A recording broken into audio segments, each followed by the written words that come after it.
सभी को नमस्कार और प्रणिपात। आज हम एचटेट का वीडियो आपके लिए लेकर आए हैं। हरियाणा टीचर एलिजिबिलिटी टेस्ट जो कि प्राइमरी टीचर के लिए लेवल 1 के लिए होता है, उसके बारे में डिस्कशन करेंगे।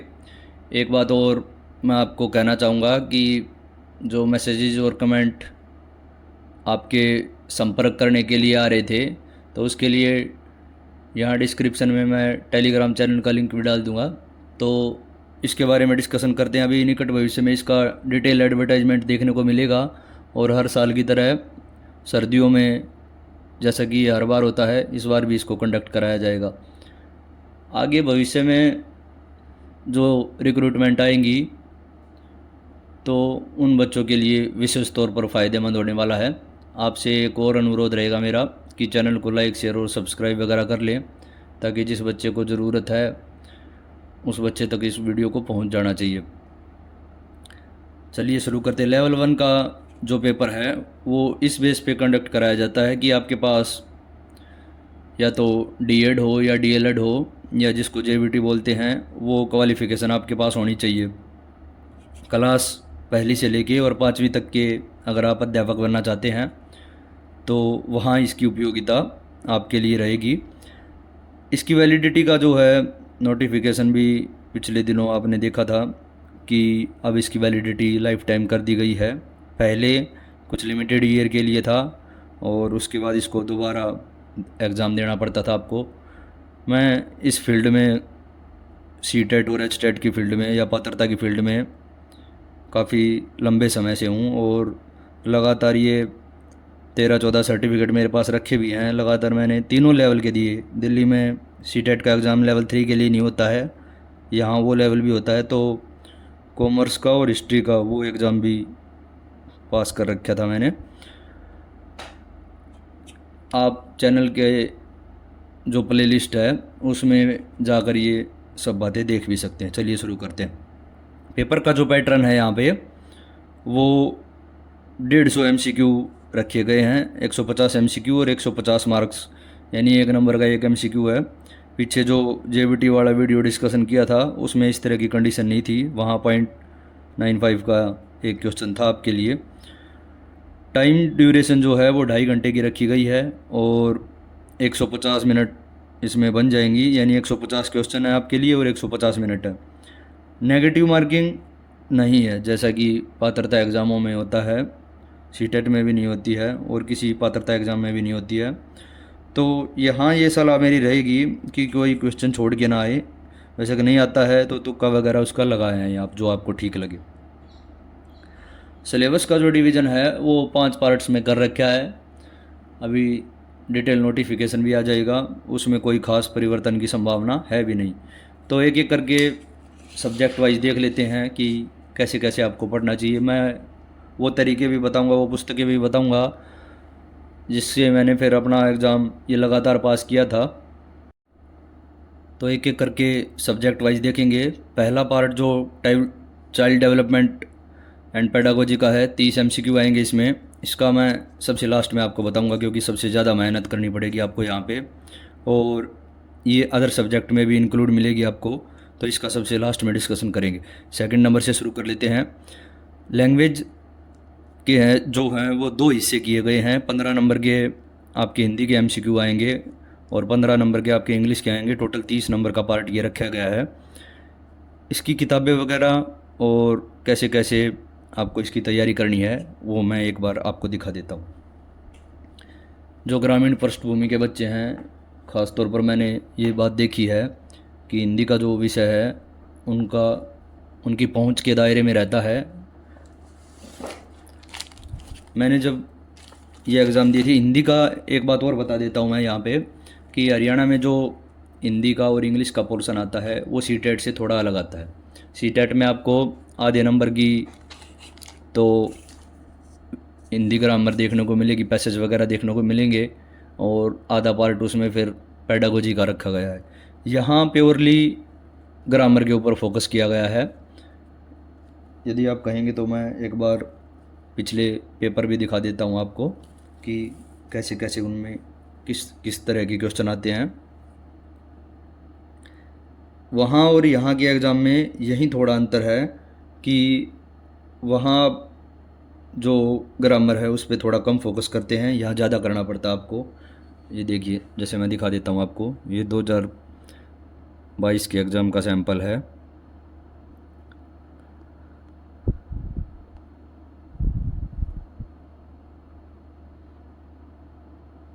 एक एक करके मैं हर एक क्वेश्चन के बारे में बता देता हूँ, या हर पार्ट के बारे में डिस्कशन कर लेते हैं।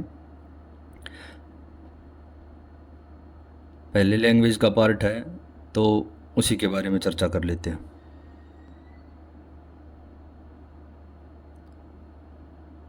30 क्वेश्चन पहले चाइल्ड डेवलपमेंट एंड पेडागोजी के हैं, वे भी डिस्कशन करेंगे। पहले हिंदी का देख लेते हैं। आप ध्यान से देखेंगे, स्त्रीलिंग, पुल्लिंग, संधि, समास और उच्चारण स्थान, उपसर्ग, प्रत्यय, विलोम, पर्यायवाची, इस तरह के सवाल आए हुए हैं, देख सकते हैं आप। ये जो 15 नंबर हैं ये प्योरली हिंदी ग्रामर के हैं, तो आपको हिंदी ग्रामर की ही तैयारी करके जानी है। और दूसरा पार्ट भी देख लेते हैं, इंग्लिश वाला। सिनोनिम, एंटोनिम्स, फिलअप, वर्ब वगैरह, सुपरलेटिव, डिग्री से भी एक क्वेश्चन आया है, स्पेलिंग मिस्टेक का, कॉमन एरर का, नंबर जेंडर का, ये देख सकते हैं आप। वन वर्ड सब्स्टिट्यूशन भी आया है। तो यहाँ जो पार्ट दे रखा था हिंदी और इंग्लिश का, उसमें ग्रामर का पोर्शन ज़्यादा है। अभी एक और जो लास्ट में पार्ट आएगा ईवीएस का, उसके बारे में भी बताऊंगा मैं। पहले इन दो चीज़ों का देख लेते हैं। ये 8वीं क्लास की जो स्कूली बच्चे हैं उनकी हिंदी ग्रामर है, जैसा कि और पहले वीडियो में भी बता चुका था। ये वे बातें हैं जो आप 7वीं 6ठी कक्षा से 10वीं कक्षा से ही पढ़ रहे हैं। और हिंदी ग्रामर की एक से एक यही पुस्तकें हैं मेरे पास कि स्कूल लेवल की। इनमें कंटेंट जो है वो देख भी सकते हैं आप, बिल्कुल बेसिक बातें हैं। ये मेरे पास हर एक कक्षा की मिल जाएगी। और इन किताबों को मेरी आपसे प्रार्थना है कि रद्दी में बेचने की बजाय रख लीजिए, बहुत काम की किताबें हैं। ये देखिए, सब बातें वही हैं। आपको कोई भी स्कूल लेवल की हिंदी ग्रामर मिल जाए, आप ले लीजिए। ये और कुछ बातें दे रखी हैं। इससे बेस्ट जो बुक हैं इस फील्ड के लिए, ख़ास तौर पे टीचिंग फील्ड के लिए या एचटेट के लिए, इससे बेस्ट किताबें कुछ नहीं है। हो सकता है कुछ थोड़े हार्ड टाइप के क्वेश्चन पूछ लिए, उसके लिए आपको दूसरी किताब की ज़रूरत पड़ सकती है। मेरे को इससे मेरा लगभग पोर्शन कवर हो जाता था। और भी बहुत सारी, वे सारी स्कूल लेवल की हैं। तो आपसे अनुरोध रहेगा मेरा कि कोई भी हिंदी ग्रामर आपको स्कूल लेवल की 8वीं 10वीं की या जो भी मिले उसको ले लीजिए। मैंने जो पढ़ी थी वो ये है, ये 8वीं कक्षा की है। और आप शायद यकीन ना करें, जो सिविल सर्विस के एग्ज़ाम हरियाणा में, वो जब मैं एग्ज़ाम दे के आया था तो वहाँ भी मेंस में हिंदी का पेपर होता है। वहाँ की जो रिवीजन की शुरुआत है वो भी मैंने इसी से की थी। ऐसे लेटर के लिए मैंने फिर दूसरी पुस्तक ले ली थी, वो भी दिखा देता हूँ मैं आपको। ये पुस्तक मैंने सिर्फ ऐसे लेटर के पार्ट के लिए ली थी। आपके पास यदि ये है तो यहाँ से भी तैयारी कर सकते हैं, कोई दिक्कत नहीं है, क्योंकि इसमें भी पहले पार्ट के बारे में कुछ समझाया गया है और पीछे कुछ एमसीक्यू दिए गए हैं। अरिहंत पब्लिकेशन की बुक है ये भी काफ़ी अच्छी बुक है। एक आदित्य पब्लिकेशन की भी किताब आती है, वो भी मैंने देखी थी, उसकी पीडीएफ, वो भी काफ़ी अच्छा कंटेंट दे रखा था उसमें। तो आपके पास वर्तमान में जो हिंदी ग्रामर है, हिंदी की व्याकरण है, आप उसी से अपनी तैयारी कीजिए।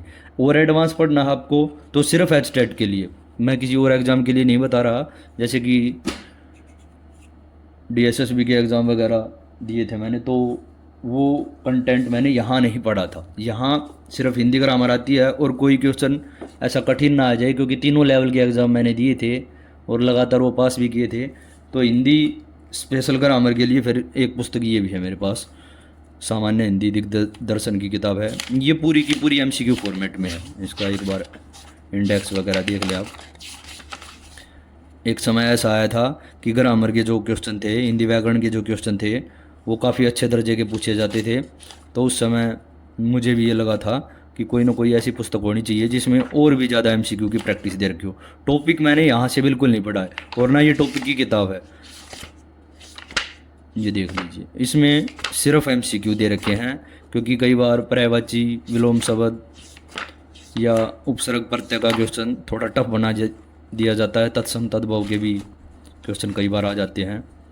संधि, समास, ये सब डिटेल में दे रखा है। ये पोर्शन मैंने यहाँ से नहीं पढ़ा, ये मैं सत्य बात बता रहा हूँ। मेरे काम का सिर्फ ये पोर्शन था, जो नहीं आता था मैं उस पर मार्क कर लेता था, और जब ये पूरी बुक रिवाइज हो जाती थी तो मैं दोबारा इन्हीं पृष्ठों को बार बार पढ़ता था जहाँ मैंने मार्क कर रखा है।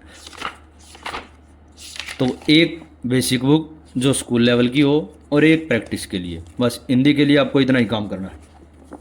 और बहुत सारी किताबें हैं, मैं दिखाऊंगा तो टाइम ज़्यादा लग जाएगा। ये भी कुछ किताबें, ये स्कूल लेवल की किताबें हैं, 6ठी से 8वीं क्लास की ग्रामर है। एक ये भी किताब अच्छी है, हिंदी व्याकरण की उपकार की किताब है। सब में वही बातें हैं। आप जम्मू कश्मीर चले जाइए, आप कन्याकुमारी चले जाइए, ये चीज़ें बदल नहीं जाएंगी। सब जगह यही मटेरियल मिलेगा आपको हिंदी का। तो जो मर्जी जो भी किताब आप पढ़ रहे हैं और उससे क्वेश्चन आ रहे हैं, तो कंटिन्यूसली उसी को पढ़ते रहिए। मेरी सलाह मान के या किसी और की सलाह मान के कि ये तो उसको पास करके आया है, मैं उसको चेंज कर लेता हूँ, तो ये बेवकूफ़ी वाली बात हो जाएगी। जो किताब आपके पास हिंदी ग्रामर की है, मेरी एक सलाह ये रहेगी कि स्कूल लेवल की ज़रूर हो आपके पास, क्योंकि उसमें बेस भी है, और जो स्कूल लेवल की किताबें हैं वहाँ से क्वेश्चन डायरेक्ट आने की संभावना होती है। तो एक स्कूल लेवल की किताब और एक प्रैक्टिस के लिए, ये दो चीज़ें आप हिंदी व्याकरण के लिए रखेंगे। और भी है किताब मेरे पास, जैसे ये दृष्टि वालों की है, क्योंकि हिंदी मीडियम पे काफ़ी फोकस रहता है उनका, तो मैं ये भी लेके आया था। ये इसका इंडेक्स देख सकते हैं। वहीं सब बातें जो आपने वहाँ पढ़ी थी, वो सब बातें यहाँ भी दी गई हैं। ये है आपके पास, तो ये पढ़िए। स्कूल लेवल वाली है, तो मेरी थोड़ा आग्रह और सलाह आपको रहेगी कि स्कूल लेवल वाली 8वीं 9वीं 10वीं वाली कोई ग्रामर है आपके पास और उसमें सारे टॉपिक दिए गए हैं, तो उसको ज़रूर पढ़िए, आप उसको मत छोड़िए। इसके पीछे फिर कुछ एमसीक्यू भी दे रखे थे जिनकी संख्या कम थी, लेकिन जो पार्ट के अंदर जो मटेरियल था वो काफ़ी अच्छा दे रखा था। ये जो पीछे का फॉर्मेट है ये PYQ है, लेकिन ये संख्या कम है।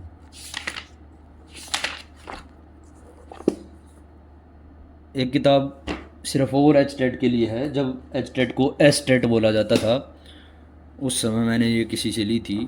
ये देख लीजिए आप, एसटेट बोला जाता था उस समय की ये किताब है, और इसमें से सिर्फ मैंने हिंदी और इंग्लिश का पोर्शन पढ़ा था। वो मैं दिखा देता हूँ उसका कारण क्या था। ये देखिए, ये हिंदी का पार्ट है इसमें सिर्फ, और ये मुहावरे। ये ज़्यादा से ज़्यादा पढ़ने की ज़रूरत थी, क्योंकि यदि मुश्किल पूछ लेता है तो फिर मेरा ये पूरे में से पूरे नंबर का सब्जेक्ट है। जितने का पेपर आता था मेरा, मुझे याद नहीं कि किसी एग्ज़ाम में कोई क्वेश्चन ऐसा गलत हुआ हो। वैसे वो टीचर बनने के लिए एग्ज़ाम हो, DSSB के एग्ज़ाम हो, CTET हो, HTET हो। DSSB में भी इसका आ रहा है तो 20 ही नंबर। यहाँ अगर 10-15 का भी इसका आ रहा है तो उतने ही नंबर। एक आध क्वेश्चन कोई बाई चांस कभी कभी वो मेरी गलती की वजह से, ना कि इस वजह से कि मैं उसको पढ़ के नहीं गया था या मेरे को वो मिला नहीं है। मुझे कभी याद नहीं है कि DSSB में भी मुझे 20 में से कभी 19 या 18 मिले हो। मेरे को 20 ही ज़्यादातर ध्यान है, 19 का बाई चांस ही कोई ऐसा एग्ज़ाम था जिसमें 19 मिले थे। तो इस वजह से, क्योंकि प्रैक्टिस का मटेरियल इसमें ज़्यादा है, जितने ज़्यादा मुहावरे, पर्यायवाची, विलोम शब्द आप याद करते हैं भाषा पे, हिंदी भाषा पे खास तौर पर पकड़ आपकी उतनी मजबूत होती चली जाती है। एक चीज़ और है, जैसे स्कूल लेवल की ये किताब थी मेरी 12वीं की। इसमें क्या था, ये मैंने पढ़ रखी थी, इसमें ग्रामर आती भी थी। तो वो जो पहले मैंने किताब दिखाई थी स्कूल लेवल की, वहाँ से मैंने संधि समास नहीं किए थे। संधि समास मैंने इस बुक से किए थे। कारण क्या था, इनको उस समय मैंने पढ़ा था जब मेरे पास भरपूर समय था। तो ये फिर पीछे प्रैक्टिस भी दी गई थी। तो मैं जब भी संधि समास मेरे को करने होते, किसी एग्ज़ाम में आते हैं, तो मैं यहाँ से करता हूँ, उस पुस्तक से नहीं करता। इससे क्या होगा, काम के दोहराव से बच जाएंगे आप, और समय जो है वो कम लगेगा आपका। ये दो चीज़ें मैंने यहाँ से की थी, एक समास और दूसरी थी संधि। वे आज भी मैं इसी पुस्तक से करता हूँ। एक बुक को बार बार पढ़ना बहुत बेहतर माना जाता है बजाय 20 बुक को एक बार पढ़ने से। हिंदी का ये मटेरियल था, ये मैंने आपको दिखा दिया है।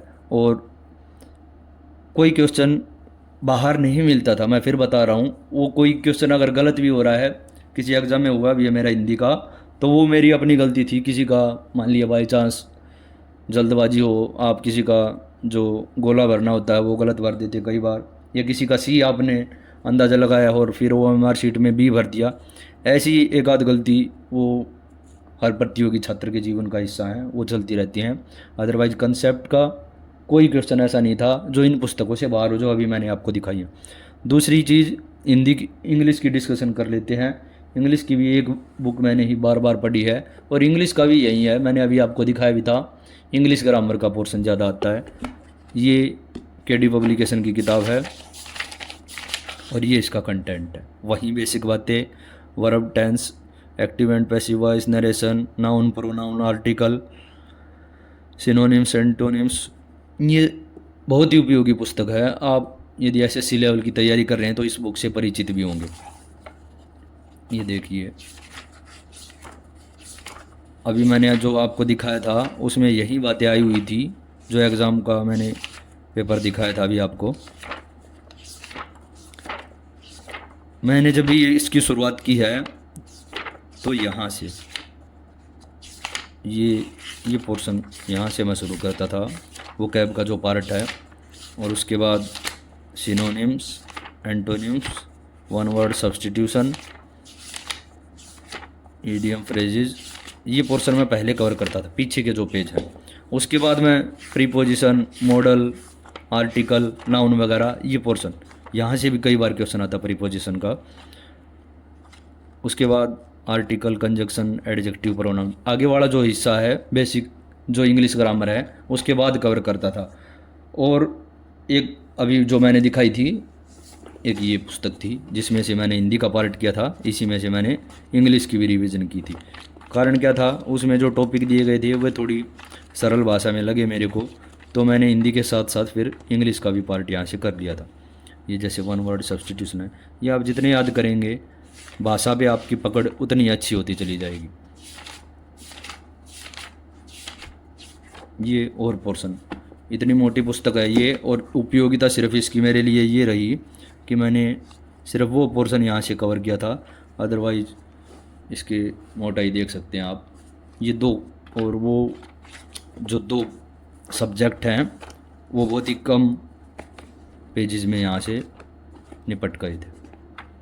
हिंदी का ये वाला और इंग्लिश का ये वाला, ये दो पोर्शन यहाँ से किए थे। बेसिक इंग्लिश ग्रामर यहाँ से।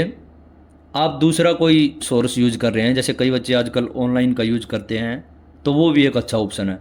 आप बशर्ते उसमें लापरवाही ना करें, उसके लिए आप ये करें कि जो टीचर आपको पढ़ा रहा है उसके जो रूल या नियम लिखवा रहा है उसको एक कॉपी में नोट करते चलिए और फिर बार बार रिवीजन कीजिए, वो भी अच्छा तरीका। फिर आपको पुस्तक की ज़रूरत नहीं पड़ेगी क्योंकि उसमें सारी बातें फिर वहाँ कवर हो जाती हैं। तो हिंदी के लिए स्कूल लेवल की हिंदी ग्रामर और प्रैक्टिस के लिए एक बुक, इंग्लिश के लिए ये बुक और प्रैक्टिस की एक बुक, जो भी आपको अच्छी लगे। हिंदी और इंग्लिश में यही काम करने का था। बहुत ज़्यादा टफ लेवल की भी नहीं आती है कि आप उसको ना कर पाएँ। और यदि आप एसएससी लेवल की तैयारी कर रहे हैं इंग्लिश और मैथ की, तो फिर आपको ज़्यादा दिक्कत नहीं आने वाली है। जो बच्चे नहीं कर रहे हैं, एसएससी लेवल की तैयारी नहीं कर रहे हैं, उनके लिए मैंने ये पुस्तकें बता दी हैं और मैंने यहीं पढ़ी थी। और भी बहुत सारी पुस्तकें हैं वैसे इंग्लिश की मेरे पास, लेकिन ये एचटेट के पर्पज़ के लिए मैंने नहीं पढ़ी थी। लूसेंट की बुक है ये भी काफ़ी अच्छी किताब है, किसी और एग्ज़ाम के लिए उपयोगी हो सकती है। एक ये भी है।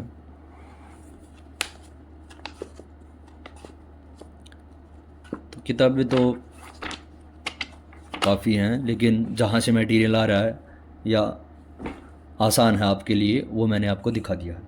अब अगले पार्ट पे चलते हैं। जनरल स्टडीज़ का पार्ट है। 30 एमसीक्यू रखे गए हैं और उसको 3 पार्ट में डिवाइड कर दिया गया है। क्वांटिटेटिव एप्टीट्यूड है जिसमें मैथ के क्वेश्चन आएंगे आपके 10, रीजनिंग के 10 क्वेश्चन आएंगे और जीके और अवेयरनेस के 10 क्वेश्चन आएंगे। ये जीके और अवेयरनेस प्योरली हरियाणा जीके के ऊपर बेस है। यहाँ आपकी नेशनल जीके नहीं पूछी जा रही है। इसका दिखा देता हूँ मैं मैथ का आपको क्या करना है। मैथ में जो बार बार आप गलती दोहराते हैं वो ये है कि आप कोई भी मार्केट से बुक ले आते हैं और उसको पढ़ना शुरू कर देते हैं। नामी गिरामी बहुत सारे राइटर हैं, टीचर हैं, पब्लिशर हैं, आप वहाँ से उसकी तैयारी शुरू कर देते। मेरे पास जो सबसे पहले जो किताब थी और आज भी रिवीजन पर्पज़ के लिए ये था, R.S. अग्रवाल की किताब थी मेरे पास, और अंक गणित के लिए बहुत ही उत्तम पुस्तक है। ये इसके टॉपिक थे। एचटेट का जो पार्ट है मैथ का और क्वांटिटेटिव एप्टीट्यूड का, मैथ का बहुत बड़ा रोल है एचटेट को पास कराने के लिए, क्योंकि आगे जाकर भी मैथ का हिस्सा आएगा। और यहाँ ये जो जनरल स्टडीज़ का पार्ट है, यहाँ भी 10 नंबर का मैथ रख दिया गया है, तो थोड़ा ज़्यादा ध्यान देने की ज़रूरत होगी आपको। ये इसके टॉपिक है। अभी भी एग्ज़ाम होता है तो मैं इसकी रिवीजन ज़रूर करता हूँ, लेकिन जब से ऑनलाइन सोर्स आया है मैंने एक तरीका और यूज कर लिया है और मुझे बहुत ही उपयोगी लगा। आप क्या करते हैं, आपकी गलती बता देता हूँ मैं, आप क्या करते हैं। आप ये करते हैं, भारी भरकम ग्रंथ ले आते हैं मैथ के ख़ास तौर पर, जैसे कि एसएससी की मार्केट में ये मोटी मोटी पुस्तकें मिलती हैं। हर एक राइटर, हर एक पब्लिशर है मेरे पास। ये देखिए, ये देखिए, हो सकता है ये आपके पास भी हो। ये देख लीजिए आप। तो आप क्या करते हैं, ये जो किताबें हैं जैसे मार्केट से ले आए और यहाँ फिर आप तैयारी शुरू करते हैं। जैसे ये पोर्शन दे रखा है मैथ का और पीछे इनके फिर सॉल्यूशन दे रखे हैं। अभी जो मैथ है उसकी शॉर्ट ट्रिक बहुत ज़्यादा आ गई हैं। ये जो बातें हैं, ये जो तरीके लिखे गए हैं, ये आपको ऐसे समझ में नहीं आएंगे, ये बहुत ज़्यादा समय भी लग जाएगा आपको। इसीलिए मैं कह रहा हूँ, अगर किसी टीचर से आप ऑनलाइन पढ़ रहे हैं तो मेरे हिसाब से आज के दिन, मैं ये नहीं कह रहा हूँ कि आप किताबों से ही पढ़िए, मैथ के लिए आज के दिन ऑनलाइन सोर्स बेस्ट है। जैसे देखो, इनके शॉर्ट तरीके भी पीछे दे रखे हैं, देखो एक बार। हर एक टीचर के हैं, मैथ के बहुत सारे पॉपुलर टीचर हैं, सभी बहुत अच्छा पढ़ा रहे हैं, लेकिन उनकी क्लास ले रखी है आपने, तब इन किताबों से प्रैक्टिस का फ़ायदा है। अदरवाइज जो ये शॉर्ट तरीके आप समझ नहीं पाएंगे कि ये बातें कैसे लिखी गई हैं।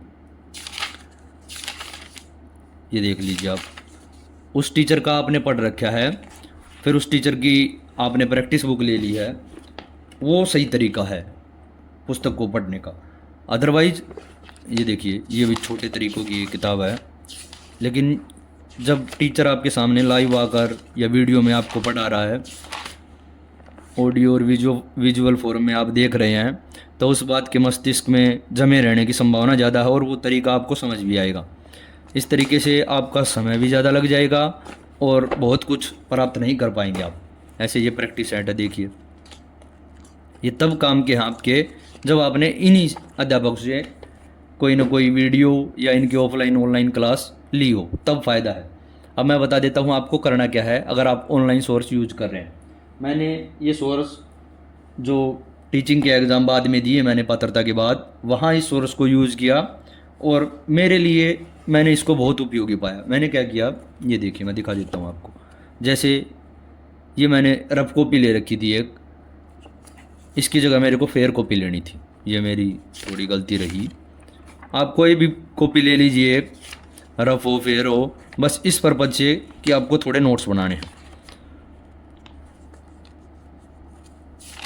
ये मैं क्या करता, ये देखिए, जैसे ये चक्रवर्ती ब्याज कंपाउंड इंटरेस्ट का सवाल है, मैं ये क्लास पूरी उतारी, मैंने पहले क्वेश्चन लिखा, नीचे जो टीचर ने बताया वो मैंने सॉल्यूशन लिख लिया, यहाँ पे इतना काम हो गया। दूसरी बात ये है, अभी जो टीचर पढ़ा रहे हैं वो आपको साथ साथ वो बेसिक मेथड भी बताएंगे जो आपको संकट के समय काम आएगा। संकट के समय काम आने का ये मतलब है, बाई चांस आप ये शॉर्ट ट्रिक भूल जाते हैं, छोटा तरीका भूल जाते हैं, तो उस समय वो आपके काम आएगा। और इस प्रकार के एग्ज़ाम के लिए जहाँ 150 नंबर में 150 मिनट है, आपके पास इतना समय रहता है कि आपसे यदि वो शॉर्ट ट्रिक आपके दिमाग से निकल गई है तो बेसिक तरीके से भी उसको हल कर ले। R.S. अग्रवाल में यही बात दी गई थी, सारे बेसिक मेथड दिए गए थे उसमें।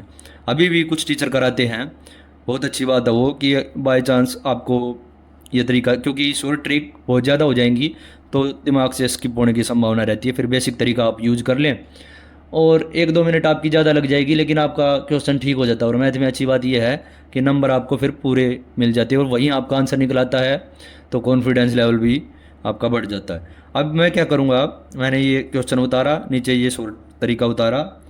अब जैसे पूरा चैप्टर मैंने उतार लिया यहाँ पे, ये पूरा मान लिया कंपाउंड इंटरेस्ट था और मैंने उतार लिया। अब मेरा काम ये रहेगा कि मैं एक और कॉपी लूँगा, रफ कॉपी ले सकते हैं आप।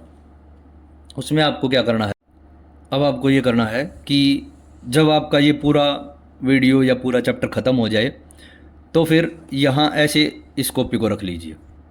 ये आपकी मान लीजिए नीचे वाली फेयर कॉपी है जिसमें आपने नोट्स बनाए हैं, ये आपकी रफ कॉपी है। अब यहाँ से सिर्फ आप क्वेश्चन देखिए और ये सॉल्यूशन करने की कोशिश कीजिए, जो शॉर्ट तरीका आपके टीचर ने बताया है। यहाँ ऐसे रख लीजिए, यहाँ इस तरीके से। अब इस क्वेश्चन को पढ़िए और यहाँ इसका सॉल्यूशन कीजिए। हर एक का ऐसे ही करते जाइए, फिर अगले क्वेश्चन पे चले जाइए, फिर उसका यहीं क्वेश्चन पढ़ा और दूसरी कॉपी में सिर्फ आप ये जो छोटा तरीका आपको बताया गया है, शॉर्ट ट्रिक बताई गई है, ये इस ट्रिक से इस सवाल को हल कर लीजिए। पूरा मैथ का सिलेबस आपको ऐसे ही कवर करना है कि क्वेश्चन यहाँ से उतारा, सॉल्यूशन एक बार तो आपको बताया गया होगा, जब आपको समझाया जा रहा था उस समय आपके दिमाग में कुछ बातें गई होंगी, फिर एक बार और पढ़ लीजिए कि ऐसे ऐसे किया था। फिर अगली बार क्या करें, रफ कॉपी लें, यहाँ रखें, ये क्वेश्चन लिया आपने यहाँ से और उसको सीधा सोल्व करके देखें। इससे ये होगा ना तो आपको कोई किताब की ज़रूरत पड़ेगी, और कुछ समय बाद जैसे ये तरीके आप करेंगे तो ये आपके दिमाग में पक्के हो जाएंगे और एग्ज़ाम हॉल में रिकॉल करने में आसानी रहेगी, भूलेंगे नहीं आप। मैथ का सिर्फ यही तरीका है और ये सबसे बेस्ट तरीका लगा मेरे को। मैं खुद किताब का छात्र था, मैंने आपको दिखाया भी था जहाँ से मैंने शुरुआत की थी, लेकिन जब ऑनलाइन मैंने ये क्लास उतारी तो बहुत उपयोगी तरीका पाया मैंने। दूसरी बात ये है, जो रीजनिंग का पार्ट है उसके लिए एक ही पुस्तक है मेरे पास रीजनिंग की, और कोई सा भी एग्ज़ाम हो यहाँ से क्वेश्चन आ ही जाते हैं। मेरे पास ये उपकार की रीजनिंग टेस्ट है, वर्बल और नॉन वर्बल दोनों तरह के तरीके आप पढ़ के जाएं, क्योंकि पीजीटी में एक बार अभी भी आ जाता होगा, डाइस वाले क्वेश्चन या जो चित्र वाले क्वेश्चन हैं वे पूछ लिए जाते हैं, पीआरटी में भी पूछ लिए जाते हैं। तो वर्बल और वर्बल दोनों की रिवीजन करके जाएं आप। ये इसका इंडेक्स दे रखा है, यहाँ से देखिए एक बार आप। अब इस किताब में क्या है ये देख लीजिए, बिल्कुल साधारण तरीके से समझाया गया है, और मैं कोई ऑनलाइन सोर्स यूज किया कभी इस पार्ट के लिए, मैंने सिर्फ इसी से पढ़ा है। और मोस्टली क्वेश्चन बने भी हैं, आराम से बन जाते हैं, कोई ज़्यादा समस्या नहीं होती मेरे को कभी भी। एक ही किताब पढ़ी आज तक। ऐसा करना आपको, जैसे ये 4 ऑप्शन भी दिए गए हैं, पीछे इसका सॉल्यूशन दिया गया है, वो देख लीजिए और फिर सीधा प्रैक्टिस कीजिए मैथ वाले तरीके की तरह।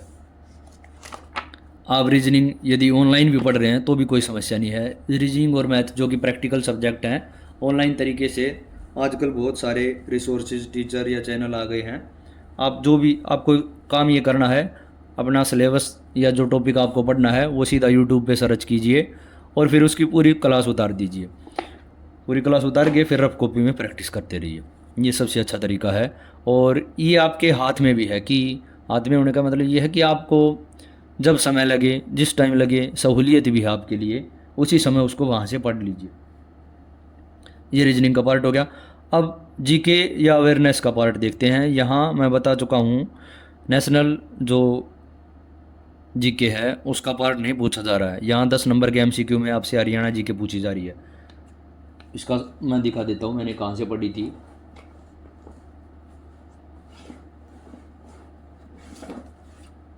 ये 3 किताबें पढ़ी थी मैंने, और कितना भी बड़ा एग्ज़ाम हो लिया, चाहे एचसीएस का परी भी क्यों ना हो और उसको पास भी क्यों ना करना पड़ा, ये 3 किताबें ही पढ़ी थी मैंने। सबसे पहले ये किताब लेके आया था मैं, और इसका डिटेल पार्ट भी आता है, वो थोड़ी लंबी चौड़ी पुस्तक है, लेकिन ये ज़्यादा उपयोगी मेरे को इसलिए लगी क्योंकि इसमें जो पीछे जो क्वेश्चन दिए गए हैं वो किसी न किसी एग्ज़ाम में आए हुए हैं। और हरियाणा जो जीके का पार्ट है वो यहाँ से, क्योंकि हरियाणा जीके में क्वेश्चन रिपीट होने की संभावना ज़्यादा बनी रहेगी, बस करंट अफेयर का हिस्सा उसमें से आप अलग कर दे तो। ये देखिए पीछे सारे वन लाइनर फैक्ट दिए गए हैं और ये इतनी पतली पुस्तक है कि बहुत ज़्यादा समय भी आपका नहीं लगने वाला है। आगे का पार्ट भी दे रखा है, लेकिन ये आगे का पार्ट मैंने यहाँ से नहीं पढ़ा था। मैं सिर्फ इस पर्पज़ के लिए इसको, जो डिटेल पार्ट था वो मैंने यहाँ से पढ़ा था, इस पुस्तक से। इसमें क्या दिया गया है, एक बार इसकी विषय सूची देखिए आप। हरियाणा का इतिहास, भूगोल, राजनीति सब डिटेल में दिया गया है। उस पुस्तक में भी दिया गया है, बहुत अच्छी किताब है वो। हरियाणा की नदियों से कई बार सवाल आता है। मेले, आभूषण और वेशभूषा या कोई मंदिर, गुरुद्वारे, बहुत ज़्यादा संभावना है यहाँ से क्वेश्चन रिपीट हो। और करंट अफेयर का मैं बता देता हूँ आपको, उसका भी ये देख लीजिए। भाषा और साहित्य से भी कई बार सवाल उठाए, और सवाल बिल्कुल डायरेक्ट उठाया जाएगा कि सीधा आंसर बताना आपको। इसका जो मेन अच्छी बात लगी कि इसमें ज़िले वाइज दे रखा है, 22 के 22 ज़िलों के बारे में कुछ डिटेल दी गई, कब बने थे, वहाँ क्या चीज़ पॉपुलर है, कौन कौन से मंदिर हैं, और ऐसी ही बातें पूछता वो। ये देखिए, ये कुल इतने पेज होंगे जो बहुत ज़्यादा इम्पोर्टेंट लगे मेरे को, जिसमें सिर्फ एक क्वेश्चन ये यहाँ भी बनाता कई बार कि कौन से ज़िले की सीमाएं किस किस ज़िले से लगती हैं ये बताइए। या नदियों का क्वेश्चन पूछा जाता है, जैसे यमुना का पूछ लिया जाता कहाँ से होकर बहती है, या और भी जो हरियाणा की नदियाँ उनके बारे में भी सवाल पूछ लिया जाता है। कई बार ये सवाल भी पूछ लिया जाता है कि पूरे हरियाणा की जो सीमा है वो कौन से अदर स्टेट के साथ लगी हुई है। इसमें एक और अच्छी बात ये थी कि पीछे 80 प्रैक्टिस सेट दिए गए हैं जो किसी न किसी एग्ज़ाम में आए हैं। हर एक सेट में 25 क्वेश्चन हैं। कुछ मिस्टेक हैं यहाँ पे, ये मैंने देखा था। फिर मैंने उनको क्या किया, मेरे को जो क्वेश्चन आता था, पढ़ना कैसे आपको देखो, मुझे जो क्वेश्चन नहीं आता है मैं उस पर अंडरलाइन या मार्क कर लेता था, सर्कल लगा देता था।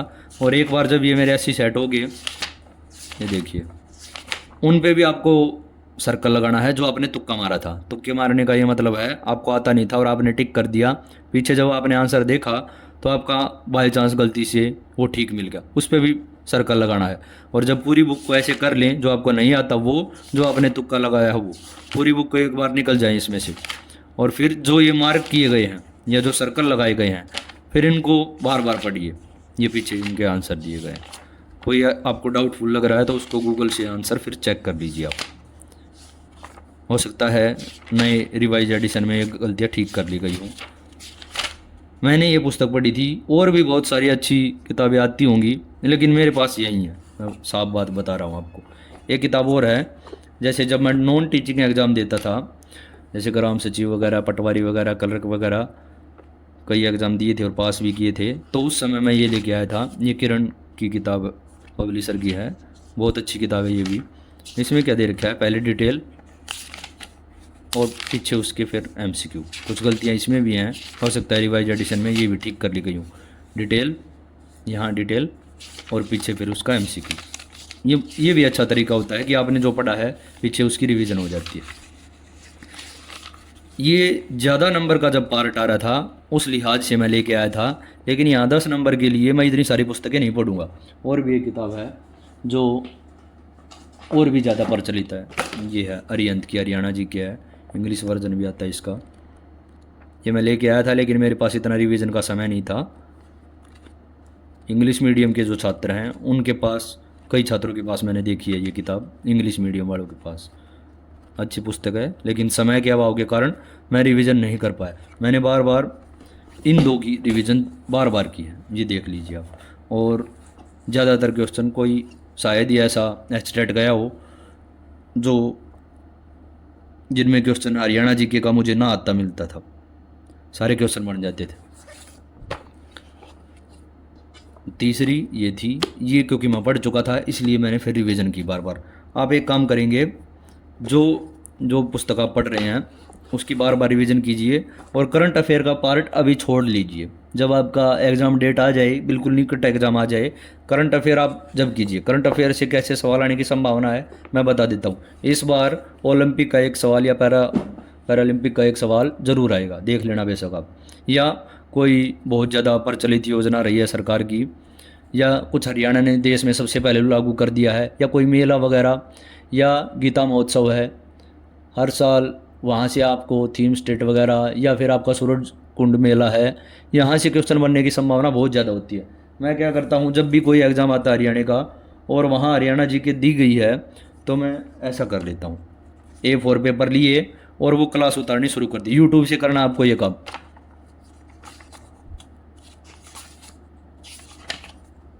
मैं उसको ऐसे उतार लेता। और भी हैं, जैसे जब भी एग्ज़ाम देता हूँ ना, मैं यही तरीका यूज़ करता हूँ कि यूट्यूब से मैं सीधा सिंपल सर्च करूँगा हरियाणा करंट अफेयर लास्ट 6 महीने की, 8 महीने की, इतना कर लीजिए आप, और फिर उनको इन 5-7 पेज पे उतार लूँगा। और जब मेरा एग्ज़ाम होगा, जैसे यहाँ देखिए ये कुल 321 फैक्ट बने, और मेरी जो करंट अफेयर है वो पूरी भी हो जाती थी ऐसे ही।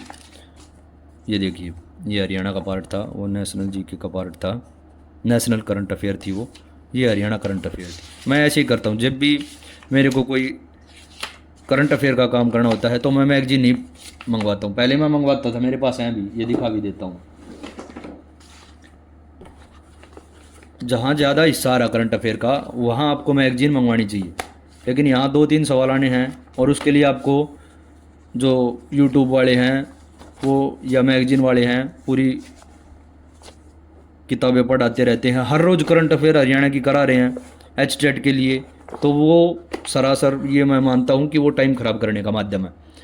आप हरियाणा जी के अच्छी कीजिए, तकरीबन 6 से 7 सवाल आ जाएंगे जीके के, 2-3 सवाल, कई बार 4 भी, 3 भी, वो आपके करंट अफेयर से आने की संभावना है। तो उसको आप जब भी आपकी एग्ज़ाम डेट बिल्कुल नज़दीक आ जाए, A4 पेपर लीजिए और ऐसे उतार लीजिए, ये 5-7 पेज हो जाएंगे, और फिर इनकी बार बार रिवीजन कीजिए। 2-4 पेज हैं, ये अब आप अपने साथ सफ़र में, यात्रा में, या कहीं नौकरी वगैरह आप कर रहे हैं या कोई काम कर रहे हैं, वहाँ भी पढ़ सकते हैं। A4 पेपर पे लिखने का ये फ़ायदा रहता है। फिर यहाँ स्टेपल कर लीजिए इसको, बात ख़त्म। हरियाणा करंट अफेयर का इससे ज़्यादा काम आपको नहीं करना है। ज़्यादा समय देंगे, डेली हरियाणा करंट अफेयर लिख रहे हैं, और वो भी HTET के लिए लिख रहे हैं, तो ये समय की कोरी बर्बादी है। आगे चलते हैं, मैथ का पार्ट आ गया। फिर 30 नंबर के जो मैथ का पार्ट है वो आपको ऐसे ही करना है जैसे मैंने यहाँ क्वांटिटेटिव एप्टीट्यूड में बताया था। यहाँ 10 और 30, ये 40 नंबर का मैथ आ रहा है, तो थोड़ा ध्यान देने की ज़रूरत है। अंक गणित पे विशेष तौर पर ध्यान दीजिए, जो मैथ बैकग्राउंड के बच्चे नहीं हैं। फिर बता रहा हूँ मैं, आप ऑनलाइन सोर्स यूज कर रहे हैं, बहुत ही बेटर सोर्स है। मैंने जो बाद में एग्ज़ाम दिए हैं उनमें बहुत ही उपयोगी पाया है, इसलिए आपको बता रहा हूँ। पहले मैं भी पुस्तक से ही पढ़ता था, अभी क्योंकि मैं उसको बार बार रिवाइज कर चुका था, अभी भी रिवीजन कर लेता हूँ, लेकिन ये सोर्स जो मैथ के लिए है वो ज़रूर यूज करता हूँ। एक और है, जैसे ये साफ कॉपी है, उतारा क्वेश्चन, नीचे सॉल्यूशन उतारा, फिर रफ कॉपी ली, इसको हाइड कर लिया, यहाँ से क्वेश्चन लिया और फिर रफ कॉपी में उसका सॉल्यूशन शुरू कर दिया। यही काम करना आपको हर जगह। अभी मैंने थोड़ी देर पहले भी दिखाया था आपको, मैथ के लिए आपको ये काम करना है। एक बात और है, यहाँ जो मैथ के क्वेश्चन आएंगे, इसमें जो पेडागोजी का एस्पेक्ट है वो शामिल किया गया है। यहाँ आपको एडिशनल चीज़ और पढ़नी पड़ेगी। मैथ के क्वेश्चन तो आएंगे ही आएंगे, लेकिन वो पेडागोजी का पार्ट भी आएगा। मैं आपको दिखा भी देता हूँ कि कैसे कैसे क्वेश्चन मैथ में आएंगे आपके। ये देखिए, जैसे जो 10 नंबर का पहले मैंने दिखाया था क्वांटिटेटिव एप्टीट्यूड, वो कुछ इस तरह के सवाल थे। यहाँ देखिए,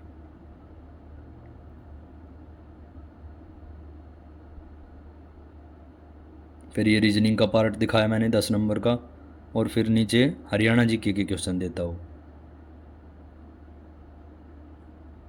ये हरियाणा जीके शुरू हो गया है 81 से लेकर और 90 तक।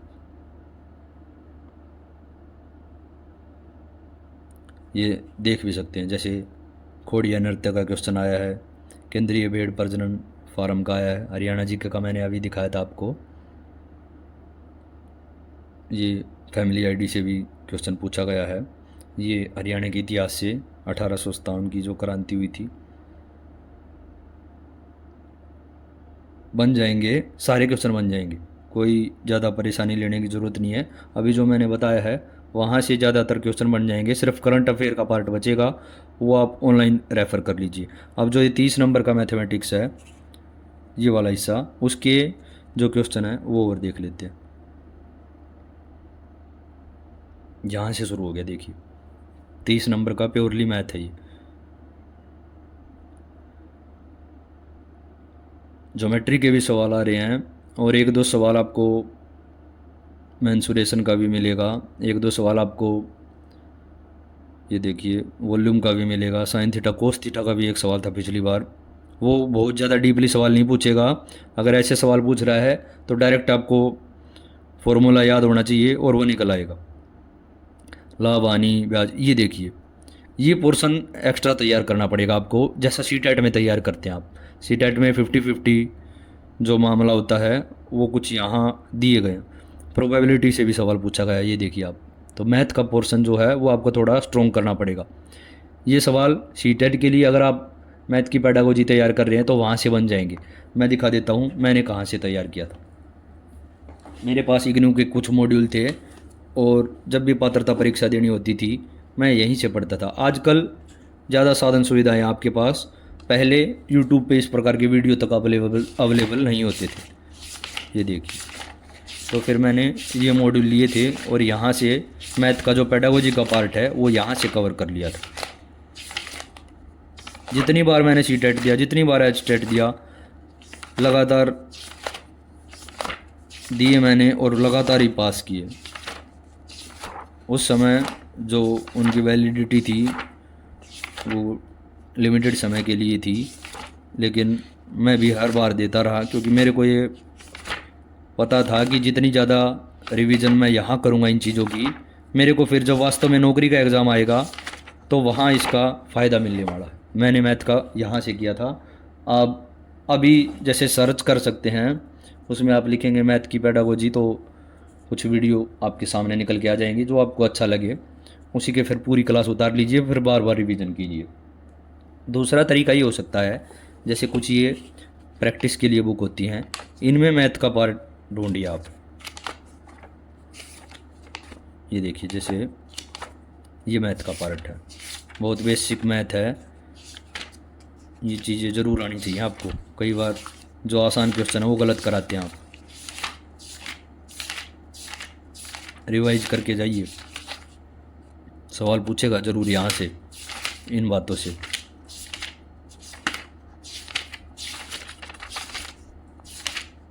उसके बाद ये जो पेडागोजी के क्वेश्चन हैं वो भी यहाँ दिए गए होंगे, ये चीज़ें आपके काम की हैं।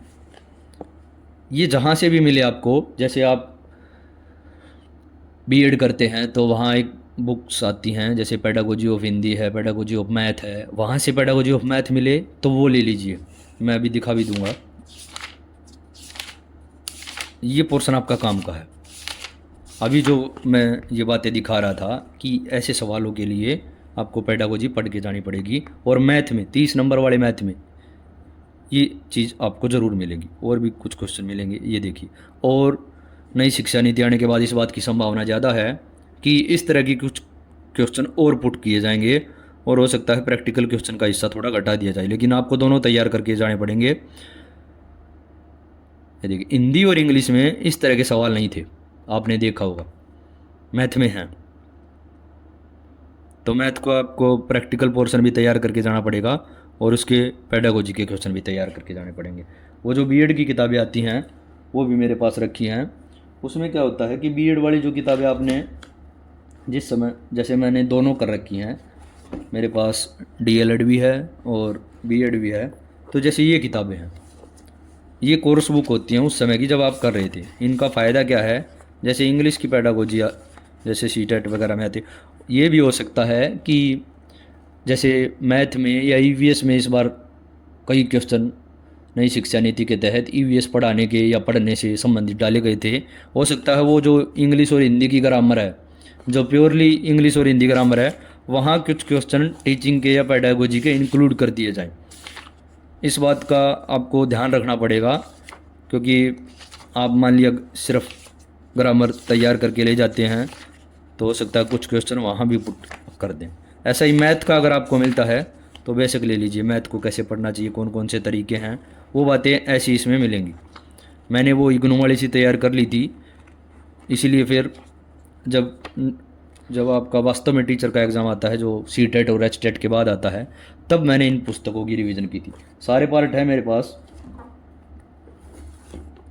और 2 साल जब मैंने ये कोर्स किया था तो बिल्कुल डिटेल में पढ़ा था, क्योंकि मेरे को पता है ये चीज़ें आगे काम आने वाली हैं। हर पार्ट मिल जाएगा मेरे पास ही। तो मैथ का प्रैक्टिकल जो मैंने बताया है ऑनलाइन यूज कर रहे हैं तो उसकी क्लास नोट कर लीजिए, और उसके बाद एक पेडागोजी का सोर्स यूज करना पड़ेगा आपको यहाँ पे। ईवीएस के लिए, ईवीएस का जैसे 2022 का पैटर्न देखें, ये देखिए, एक बार क्वेश्चनों को आप ध्यान से देखना। ये ईवीएस का पोर्शन यहाँ से शुरू हो गया। ये सीटेट की ईवीएस से बिल्कुल अलग है, ध्यान से देखिए आप। वहाँ आप क्या पढ़ के जाते हैं, वहाँ आप तीसरी चौथी पाँचवीं की ईवीएस पढ़ के जाते थे। आसपास नाम से, हमारी दुनिया नाम से वो किताबें आती थी। यहाँ बिल्कुल अलग मामला है। ये क्वेश्चन कहाँ से है ये अभी दिखाऊंगा मैं आपको।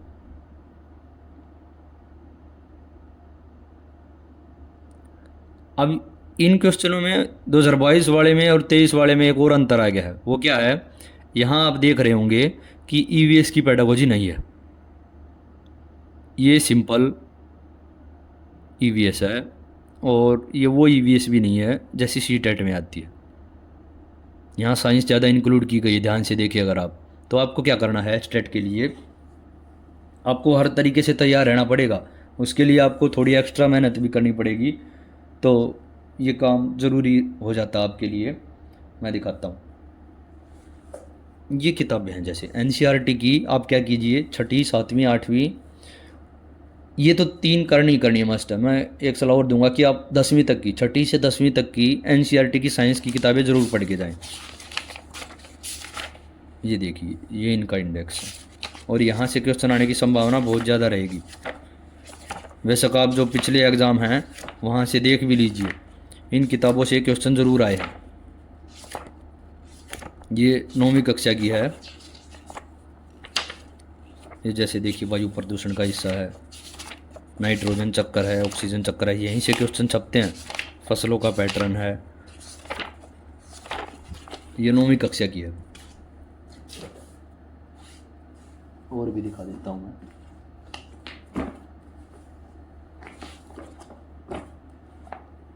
ये छठी क्लास की है, तो ये ज़रूर पढ़ के जाइए।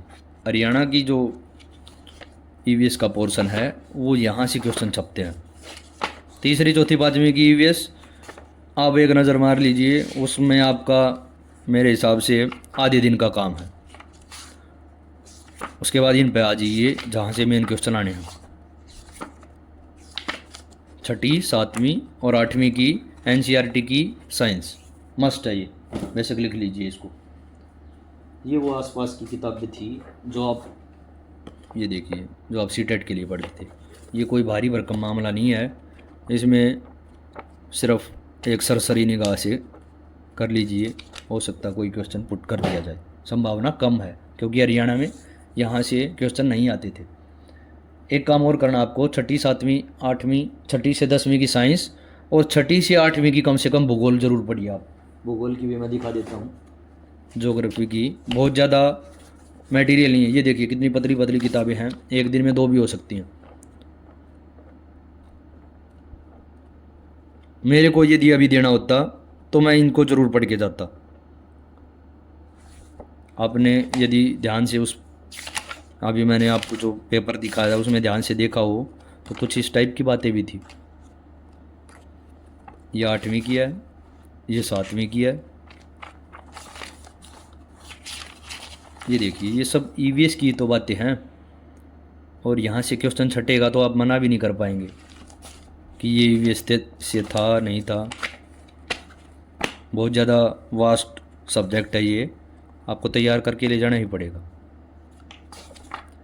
तो छठी से 10वीं तक की साइंस एनसीईआरटी और छठी से 8वीं तक मिनिमम 10वीं तक करें तो बहुत अच्छा है, 6ठी से 8वीं तक की भूगोल भी ज़रूर कीजिए। और फिर भी संभावना ये रहेगी आपको हर समय इस सब्जेक्ट में ऐसा लगता रहेगा कि मेरे को अभी और तैयारी की ज़रूरत है। उसके लिए भी मैं बता देता हूँ। उसके लिए आपको क्या करना है, ये जैसे लूसेंट की ऑब्जेक्टिव आती है, सब्जेक्टिव पढ़ेंगे तो बहुत ज़्यादा टाइम लग जाएगा आपके पास। इससे क्या कीजिए, और पार्ट मत देखिए इसका, सीधा साइंस के पार्ट पे जाइए। साइंस और ईवीएस का पोर्शन है, ये देखो ये आ गया। यहाँ जाइए और इसकी एक बार रिवीजन ज़रूर करके जाइए आप पेपर से पहले। क्या करेंगे, एमसीक्यू फॉर्मेट में है, बहुत जल्दी रिवाइज हो जाएगी ना, आप ज़्यादा बोर होंगे। जो क्वेश्चन नहीं आता मार्क कर लीजिए और पढ़ते चले जाइए। जैसे ही ये पूरी हो जाए, बहुत ज़्यादा कंटेंट नहीं है, साइंस का पार्ट पढ़ना सिर्फ यहाँ से, ईवीएस और साइंस का। ये जैसे इकोलॉजी का पार्ट है, पूछ लेता कई बार, सीधा डायरेक्ट क्वेश्चन उठा लेगा। और कभी फिर इसको पढ़ेंगे आप और वो क्वेश्चन आपको यहाँ दिख गया तो फिर पश्चाताप की सीमा का कोई अंत नहीं है। जो नहीं आता उस पर मार्क कर लीजिए बस। पूरा जब हो जाए तो दोबारा जो मार्क किए थे उनको दोबारा रिवाइज कीजिए, या जो आपने तुक्का लगाया था और वो गलती से ठीक मिल गया तो उसको भी मार्क कर लीजिए और फिर रिवाइज कीजिए। बस इतना काम करना है आपको ईवीएस के लिए। अब जो अंतर हुआ, और भी कई किताबें हैं, जैसे ये भी किताब थी पर्यावरण, ये यहाँ पढ़ने की नहीं है, ये सिविल सर्विस के पॉइंट ऑफ व्यू से लिखी गई है।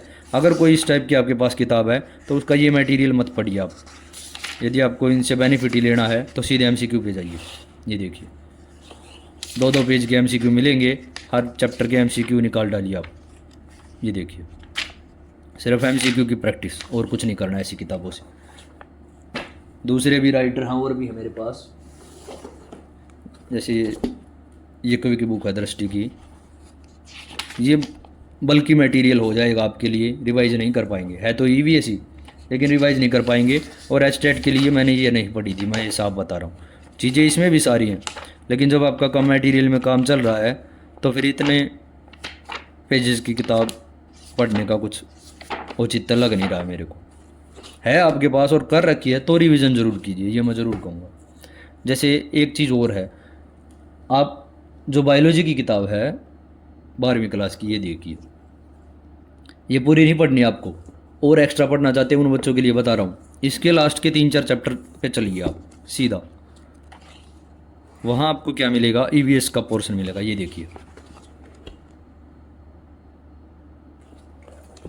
इन पेजों को पढ़िए आप, लास्ट के जो 3-4 चैप्टर हैं 12वीं क्लास की बायोलॉजी की एनसीईआरटी के, यहाँ से पढ़िए। यहाँ पर्यावरण और परिस्थितिकी के बारे में बहुत डिटेल से भी दे रखा है और बेसिक बातें भी दे रखी हैं। फिर आपको आत्मविश्वास जागृत हो जाएगा और लगेगा कि हाँ हो जाएगा।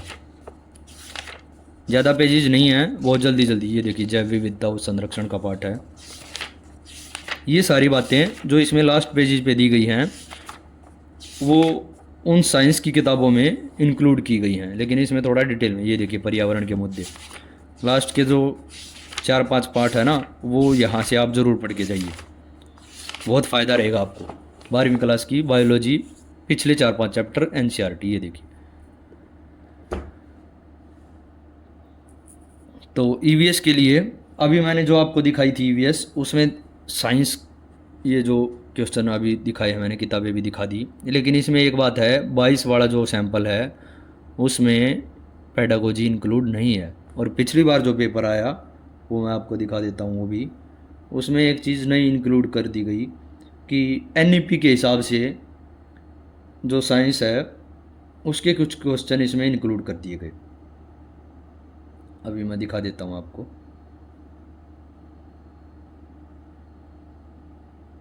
ये देखिए ये 2023 वाला पेपर है और इसके हम ईवीएस के पार्ट पे चलते हैं।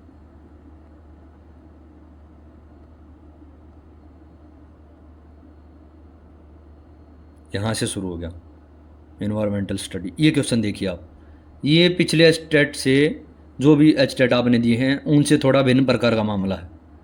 ध्यान से देखेंगे आप तो ईवीएस का शिक्षण वगैरह पेडागोजी पूछ ली गई है।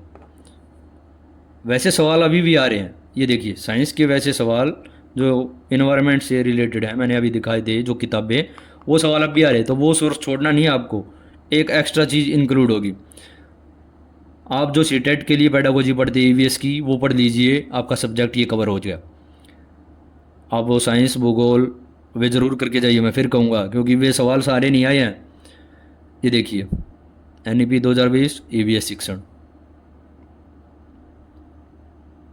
ये चीज़ें ये देखिए, ये वे नहीं है, ये पेडागोजी नहीं है, ये साइंस है या ईवीएस है। इस तरह के क्वेश्चन अभी भविष्य में और बढ़ने की संभावना है, और कभी ये इंग्लिश और हिंदी में इंक्लूड कर दिए जाएं तो मैं कहूँगा पेडागोजी एस्पेक्ट पे आपको विशेष तौर पर ध्यान देने की ज़रूरत है। ये देखिए ज़्यादा इंक्लूड, ये ऊपर वाले वही क्वेश्चन है, ये वाली, तो ऐसा भी नहीं करना कि इनको छोड़ जाएं, ये पोर्शन भी बहुत भारी मात्रा में आता है। तो अब क्या करेंगे, वो जो मैंने अभी सोर्स बताए हैं, ये देखिए डायरेक्ट क्वेश्चन है, ये पेडागोजी नहीं है, ये पेडागोजी आ गई। तो दोनों बातें तैयार करके लेके जानी पड़ेंगी आपको। यदि आप सीटेट के लिए ईवीएस पढ़ रहे हैं तो अच्छी बात है, वो अब आपके काम आ जाएगा, यहाँ पे कॉमन तैयारी में काम चल जाएगा। और उसके साथ में ये साइंस और भूगोल की किताबें और ऐड कर लीजिए, आपका ईवीएस का पोर्शन तैयार हो जाएगा। पहले जो ईवीएस थी वो डायरेक्ट या फैक्ट के बेस पे ज़्यादा पूछी जा रही थी, अब उसमें पेडागोजी की बातें भी इंक्लूड कर दी गई हैं। अब अगले बात पे आते हैं, जो सबसे इम्पोर्टेंट पार्ट था, चाइल्ड डेवलपमेंट एंड पेडागोजी। देखिए सबसे ज़्यादा समय देंगे, सबसे ज़्यादा सोर्स रेफ़र करेंगे, सबसे ज़्यादा नंबर दिलाएगा और सबसे कम भी दिलाएगा। सब बातें प्लस माइनस इसी में शामिल है। अब दिखा देते हैं, क्योंकि DSSB के लिए ये पोर्शन 100 नंबर का आता था, PRT के लिए अभी भी आता है। तो जो बच्चे इसकी तैयारी कर रहे हैं उनको ये डिटेल में तैयार करना पड़ा होगा, और मैंने ये कई बार डिटेल में तैयार किया, इसलिए बहुत सारा रेफरेंस मटेरियल किताबें वगैरह है मेरे पास, वो मैं दिखा भी देता हूँ कि आपको क्या पढ़ना है और कैसे पढ़ना है। सबसे पहले जो मेन काम आपको करना है वो ये करना है कि आप एक दो बेसिक बुक ज़रूर यूज कीजिए। ये देखिए, जैसे या तो ये कीजिए अरुण कुमार सिंह की भारी भरकम पुस्तक है, तकरीबन 900 पेज की। लेकिन ये जो किताबें हैं ये साइकोलॉजी के लिए, पेडागोजी के लिए बाइबल की तरह हैं। और हरियाणा में जो फैक्ट वाले क्वेश्चन हैं उनके पूछने की संभावना भी रहती है, तो इस तरह की किताबें बहुत उपयोगी हो जाती फिर उस समय। कोई पोर्शन ऐसा नहीं है जो साइकोलॉजी का यहाँ से मिस हो, बहुत डिटेल में दी गई है और पढ़ने वाले के लिए बहुत आनंददायक किताब है। मेरे पास एक दूसरी और किताब है जो मैंने इससे भी ज़्यादा बार रिवाइज़ की है। मैं आपको एक ही सोर्स, इनमें से एक ही सोर्स, ये SK मंगल की बुक है, ऐसी ही शिक्षा मनोविज्ञान की। ये मेरे पास बुक नहीं थी तो मैंने फ़ोटो कॉपी करा ली थी, और मेरे को इन किताबों से ज़्यादा उपयोगी साइकोलॉजी की कोई किताब नहीं लगी। जब भी साइकोलॉजी का पार्ट मेरे को करना होता है मैं यहाँ से रिवीजन ज़रूर करता हूँ। ऐसा कुछ पार्ट है ही नहीं जो इनसे बाहर चला गया हो। आप क्या करते हैं, आप अपनी जो बेसिक कोर्स की बुक हैं JBT या BEd की, उनको भी छोड़ देते हैं। धूल जमी होगी कई बच्चों की किताबों पर, तो मेरी आपसे प्रार्थना है उन किताबों को निकाल लीजिए। बहुत उपयोगी किताब हैं वे भी, जो आपने 2 साल अपने उन पे लगाए थे, उनका फ़ायदा लेने का समय अब आ गया। जितनी बार आप इस पुस्तक को पढ़ेंगे उतना ही आपको आनंद आता चला जाएगा। हर तरह की बात इसमें इंक्लूड की गई है, और बहुत ज़्यादा रिवीजन किया मैंने, तो पेजेस की जो हालत है वो भी आप देख ही सकते हैं। आपको एक सोर्स ज़रूर यूज करना है, या तो SK मंगल या अरुण कुमार सिंह। साइकोलॉजी के लिए बाइबल की तरह है, फिर से बता रहा हूँ मैं, दोनों किताबें, इनमें से कोई एक सोर्स रेफ़र कर लीजिए आप, बहुत। तो वो 2 किताबें और 11वीं और 12वीं की NCERT की साइकोलॉजी की यानी कि मनोविज्ञान की किताबें HTET में सामान्य तौर पर यहाँ से क्वेश्चन ज़रूर आते हैं। मेरे पास ये नहीं थी तो इसकी मैंने फिर फ़ोटो कॉपी करा ली थी। अब और कुछ किताबें दिखा देता हूँ, क्योंकि वहाँ 100 नंबर का पार्ट था तो इसलिए मेरे को ज़्यादा तैयारी करनी पड़ी थी।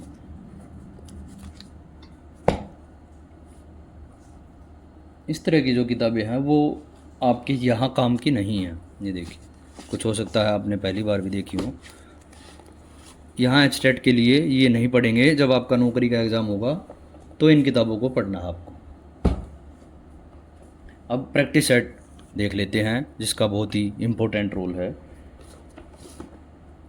ये है, जैसे इसमें क्या दे रखा है, पहले टॉपिक बताया गया है और बाद में एमसीक्यू दिए गए हैं। तो ये जो पीछे एमसीक्यू दिए गए हैं ये बहुत काम के हैं, ये ज़रूर कीजिए आप किसी न किसी सोर्स से, किसी न किसी बुक से। मैं यही करता था, जो आता है ठीक है, नहीं आता है सर्कल कर लिया, और जब ये पूरी रिवाइज होगी तो मैं इनकी फिर दोबारा रिवीजन करता था। एक तरह की और किताबें हैं ये, जैसे ये दोनों तरह की पुस्तक है ये, जिसमें ये देखिए इसका एक बार इंडेक्स। इसमें क्या दे रखा है कि पहले आपको डिटेल में बताया गया है और फिर उसका एमसीक्यू बनाए गए हैं। इस लिहाज से इन पुस्तकों को मैं काफ़ी बेहतर मानता हूँ कि जहाँ पहले डिटेल में दिया और फिर पीछे एमसीक्यू दे दिए गए।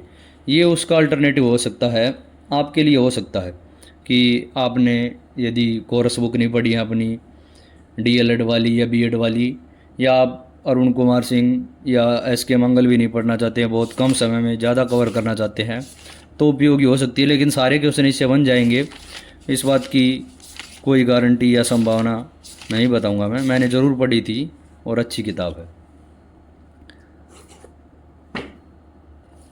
मैं हर तरह का मटेरियल ले आया था मार्केट में जो मिल रहा था, लेकिन उसमें से मैंने अपना काम का मटेरियल निकाल लिया। अब जैसे ये डिटेल का पार्ट है, ये यहाँ से नहीं पढ़ूंगा क्योंकि मैं उन रेफरेंस किताबों से पढ़ चुका हूँ। मेरे काम का सिर्फ ये एमसीक्यू फॉर्मेट, इसी पर्पज़ के लिए लेके आया था मैं इनको। और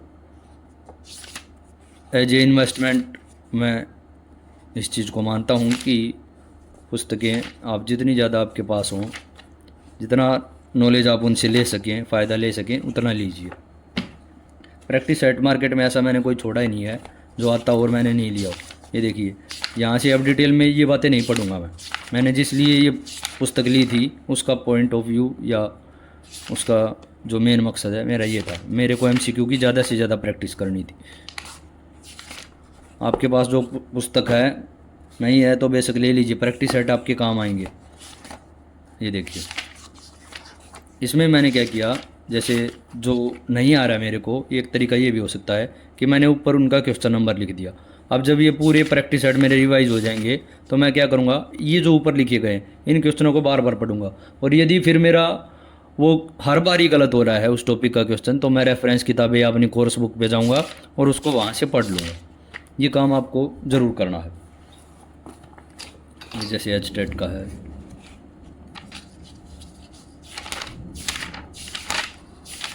इसमें क्या है, पेडागोजी भी साथ में दी गई है। जैसे ईवीएस की पेडागोजी आपने देखी थी अभी 2023 वाले में, तो कुछ बातें यहाँ काम की हो सकती हैं आपकी। ये देखिए,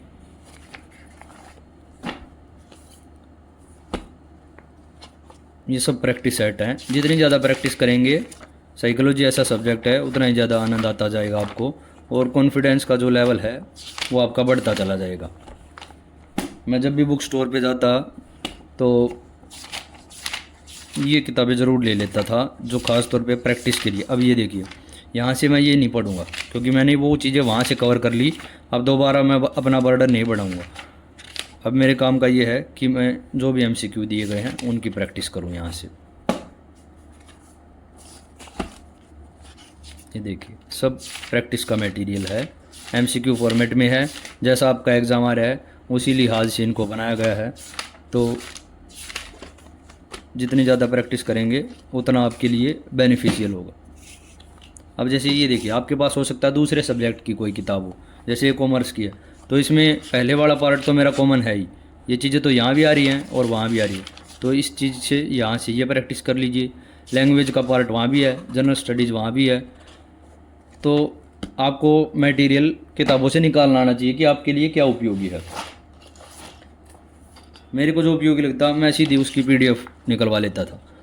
आप पीडीएफ कलेक्टर बन के बैठे हैं, वहीं से पढ़ने की सोच रहे हैं, तो ये एक भारी भूल है कि आप पीडीएफ से ही पढ़ लेंगे। मैं बाइंडिंग करा लेता था, फिर पढ़ने में और रिवाइज करने में आसानी हो जाती थी। एनसीएफ ज़रूर लीजिए आप, नए वाला पढ़िए, और जो नई शिक्षा नीति है उस पर भी ज़रूर नज़र मार के जाइए आप। ये देखिए,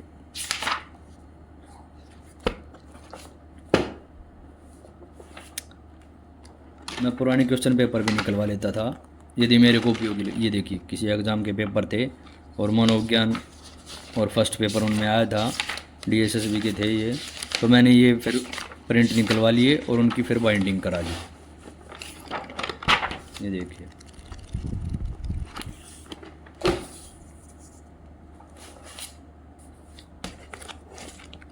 ये सब MCQ फॉर्मेट की किताबें हैं और चाइल्ड डेवलपमेंट और पेडागोजी का ही मटेरियल है सब इसमें। जब आप एग्ज़ाम देंगे HTET का तो सबसे ही आपको यह आभास हो जाएगा कि हाँ, आप सही ट्रैक पर हैं और सही तैयारी करके आए। B.Ed की भी पुस्तकें हैं, ये मैंने आपको दिखाई थी, लेकिन ये HTET के पॉइंट ऑफ व्यू से मैंने नहीं पढ़ी। जब मेरा जॉब के लिए एग्ज़ाम आया तो वहाँ मेरे लिए ये ज़रूर उपयोगी साबित हुई।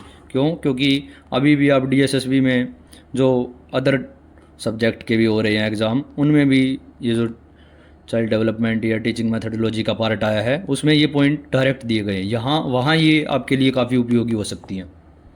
मैंने B.Ed की थी तो बहुत अच्छे से पढ़ी थी ये किताबें, क्योंकि मेरे को पता था आगे जाके भविष्य में काम आने वाली है। अब एक सोर्स जो है वो NIOS का है, वो मैंने आपको दिखा देता हूँ। मेरे पास हर तरह का मॉड्यूल मिल जाएगा। दिल्ली में प्राइमरी टीचर के लिए मैंने इनको निकलवाया था और काफ़ी उपयोगी है। इस सोर्स को आप तभी रेफ़र करें जब आपने अरुण कुमार सिंह, SK मंगल जैसा सोर्स नहीं पढ़ा है। इसी से आपने अपनी साइकोलॉजी तैयार की है। साइकोलॉजी का आपने और कोई सोर्स नहीं पढ़ा है तब इनकी रिवीजन कीजिए। अदरवाइज़ यहाँ HTET के लिए इनको रेफ़र मत कीजिए, क्योंकि मटेरियल बहुत ज़्यादा हो जाएगा और आप रिवाइज़ नहीं कर पाएंगे, और रिवाइज़ नहीं कर पाएंगे तो सब जीरो है, कितना भी पढ़ जाइए आप। इसकी उपयोगिता एक चीज़ में और भी हो सकती है, जैसे लैंग्वेज के पार्ट के लिए, जैसे CTET में आता है हिंदी और इंग्लिश की पेडागोजी, वहाँ ये NIOS के नोट्स वहाँ भी उपयोगी हो सकते हैं आपके लिए। मेरे लिए यहाँ मैथ के फॉर्मेट में जो 30 नंबर का मैथ है उसमें पेडागोजी का पार्ट आया है, तो यहाँ से ये चीज़ काम की हो सकती है। क्योंकि मैथ की पेडागोजी मैंने बता रहा था आपको, मैंने IGNOU से तैयार की थी और फिर DSSB के लिए मैंने इसको पढ़ा था, तो दोनों सोर्स फिर रिवाइज हो गए थे मेरे। आप HTET के लिए गणित की या मैथ की पेडागोजी के लिए इस टाइप का सोर्स रेफ़र कर सकते हैं। तो ये कुछ प्रैक्टिस सेट थे, मैंने आपको दिखा भी दिया है। कुछ और हैं, जैसे मेरे को मिलता है तो मैं उसको इसको PDF फॉर्मेट में निकलवा लेता हूँ। ये CTET के हैं कुछ ऐसे ही, देखिए ये साइंस का कुछ पार्ट है, भूगोल का कुछ पार्ट है।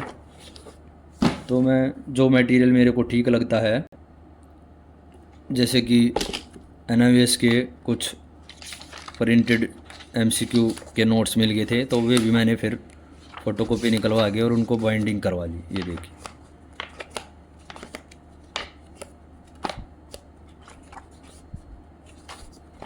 हर तरह की प्रैक्टिस के लिए उपयोगी किताबें हैं ये। एक ऐसा ही कुछ बाइंडिंग का ये भी लेके आया था मैं। ये देखिए, इसमें क्या था, ये जैसे इसलिए निकलवाई मैंने क्योंकि ये सिविल सर्विस के लिए लिखी गई, लेकिन मेरे काम का ये पोर्शन हो सकता था, क्योंकि साइंस के लिए मैं चाहता था कोई क्वेश्चन मेरा गलत ना हो, और साइंस थोड़ी अच्छे दर्जे की आ रही थी यहाँ पे, तो इस तरह की किताब मैंने निकलवा ली और फिर उसकी रिवीजन कर ली। तो उम्मीद है मैं अच्छे से बता पाया हूँ आपको। कोई अगर गलती भी रही है तो उसके लिए क्षमा प्रार्थी रहूँगा। मैं जितना मेरे को अनुभव था, मैंने ये बात मैं पहले भी बता चुका हूँ कि मैंने इसका एग्ज़ाम बार बार दिया था, और लास्ट में जाके मेरे को जो बेनिफिट प्राप्त हुआ वो मैं ही जानता हूँ। उस समय हो सकता है लोगों ने ये भी कहा कि इतनी बार देने की क्या ज़रूरत है, पात्रता परीक्षाओं को एक ही बार दे लीजिए।